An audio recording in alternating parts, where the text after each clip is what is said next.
príncipe deste mundo agora será expulso, e eu, da terra levantado, atrairei todos a mim mesmo. Meus queridos irmãos e irmãs, sejam muito bem-vindos. É com muita alegria que nós nos encontramos nesse domingo, dia 6 de junho do ano de 2021, onde a igreja celebra o domingo da 10ª semana do tempo comum. Sejam muito bem-vindos a mais esse nosso dia a dia com a palavra, o nosso encontro diário de fé e de oração, de meditação na palavra de Deus, naquilo que o Senhor preparou para cada um de nós neste dia. Em nome do Pai, do Filho e do Espírito Santo. Amém. Meus queridos irmãos, antes de acolhermos a palavra que o Senhor preparou para cada um de nós nesse dia de hoje, rezemos.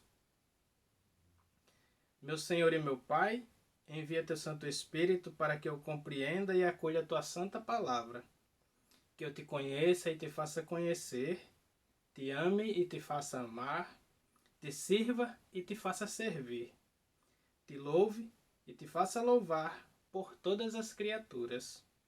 Faze, ó Pai, que pela leitura da palavra os pecadores se convertam, os justos perseverem na graça e todos consigamos a vida eterna.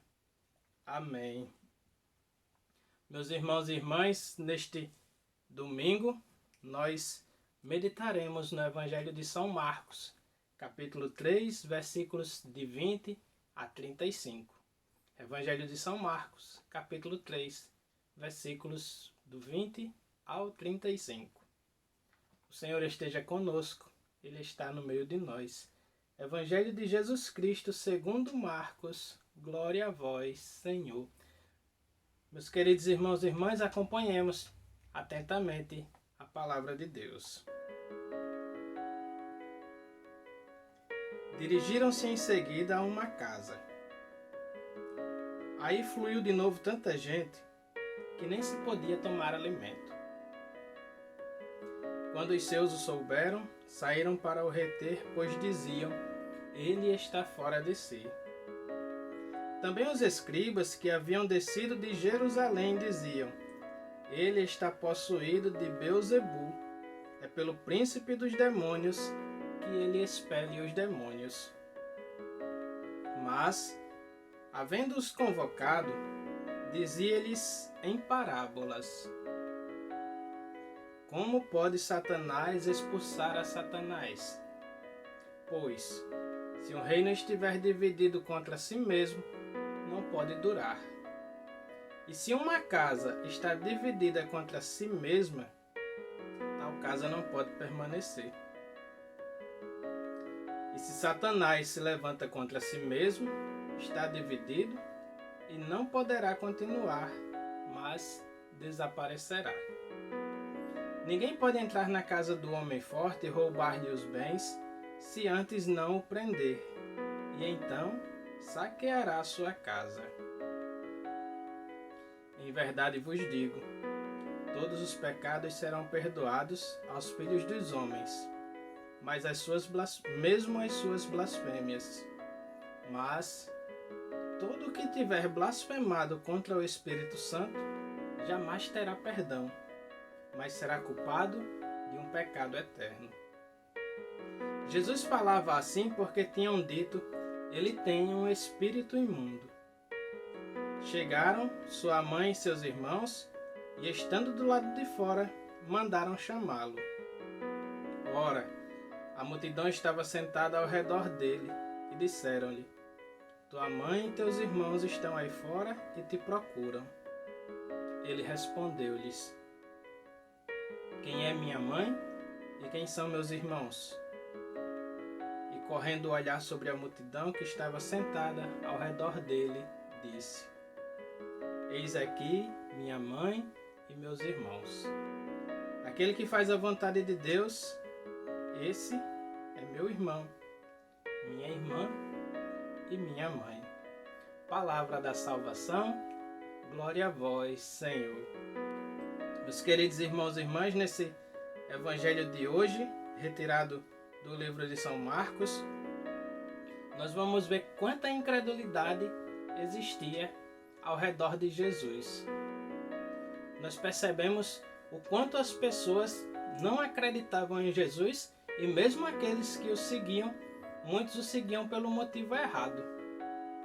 Muitos o seguiam não por acreditar que ele era verdadeiramente o Messias que tinha vindo para libertar a todos, mas muitos deles o seguiam pelos milagres que Jesus fazia, acreditando que talvez você pudesse ser o próximo a ser agraciado com o milagre do Senhor. Na primeira parte do Evangelho, a gente vai ver que quando Jesus, onde ele passava, que juntavam-se as multidões, as pessoas começaram a achar que ele estava louco por juntar tanta gente, por espalhar a palavra para tantas pessoas. E a gente vai ver que os escribas disseram que Jesus estava possuído por Beelzebul e que era por Satanás que Jesus expulsava os demônios. Ora, meus irmãos e irmãs, vejam só. Isso até o próprio Jesus depois, no decorrer do Evangelho, ele vai nos dizer: como pode Satanás expulsar a Satanás? Como pode um reino ser dividido contra si mesmo? Se Jesus expulsava os demônios por Satanás, que sentido havia em o Satanás expulsar a si próprio? Vejam como não existia muita lógica naquilo que eles acreditavam, e muitas das coisas que eles acreditavam nada mais era do que uma vontade de fazer com que Jesus parasse de fazer a sua pregação, parasse de levar a sua palavra para tantas outras pessoas. Essa pregação de Jesus, o fato de Jesus levar a palavra para tantas outras pessoas, os milagres que ele fazia com que aqueles escribas, fariseus, doutores da lei, todos eles ficassem desacreditados pelas pessoas que os seguiam anteriormente. Eles começam a fazer a comparação daquilo que os doutores da lei faziam, daquilo que Jesus fazia. Quando eles percebiam essa diferença, eles começavam a questionar o comportamento daqueles doutores da lei, dos escribas, dos fariseus, e ao questionar, eles automaticamente viam que Jesus era aquele que fazia tudo diferente. Era aquele que não fazia por dinheiro, era aquele que não fazia para aparecer para ninguém. Ele fazia porque ele sabia das nossas necessidades. E aí, meus queridos irmãos, ele prossegue dizendo que aquele que blasfemar poderá ter perdão, mas aquele que blasfemar contra o Espírito Santo, esse não será perdoado.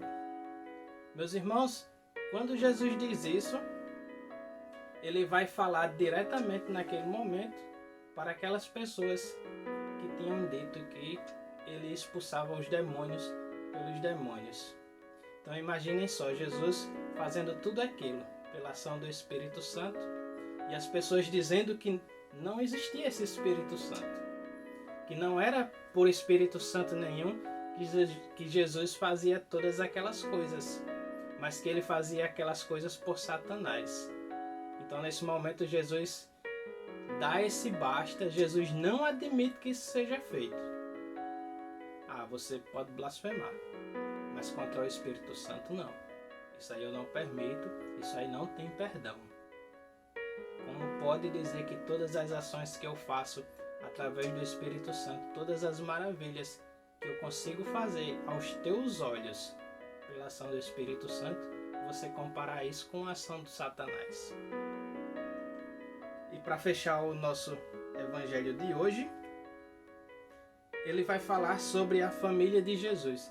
E aí é muito importante que a gente saiba que naquela época, todas as pessoas praticamente eram chamadas de irmãos. Não existia a palavra primo, não existia palavras que a gente tem no nosso dia de hoje, de enteado, primo, prima, isso não existia. Então, todos eram chamados de irmãos. O que não quer dizer necessariamente que essas pessoas que chegaram à procura de Jesus fossem verdadeiramente irmãos de sangue de Jesus e filhos de Maria, pois todos nós sabemos e acreditamos que Maria teve apenas um filho e que esse filho é o nosso Senhor Jesus Cristo. Então a gente não pode, meus irmãos, colocar em dúvida essa nossa fé. A gente não pode se perder achando que nesse momento Jesus despreza a sua família, Jesus despreza sua mãe e irmãos ao dizer: minha mãe e meus irmãos são esses que estão aqui ouvindo a minha palavra e não esses que estão aí fora à minha procura. Quando Jesus diz isso, ele apenas quer dizer que, meu irmão, você que me ouve nesse dia de hoje, se você escuta a palavra do Senhor, se você o segue, se você faz aquilo que ele nos pede, você também é irmão de Jesus. É isso que ele está nos dizendo. Ele em nenhum momento despreza a sua mãe e irmãos, mas ele traz para si ainda mais pessoas para que façam parte dessa imensa família que somos nós, que seguimos a esse Cristo que tanto nos amou e que nos ama até os dias de hoje. Que o nosso domingo seja abençoado por esse Deus que se derrama por cada um de nós, que se doa por cada um de nós, meus irmãos e minhas irmãs. O Senhor esteja conosco, Ele está no meio de nós. Abençoe-nos o Deus Todo-Poderoso, o Pai, o Filho e o Espírito Santo. Amém.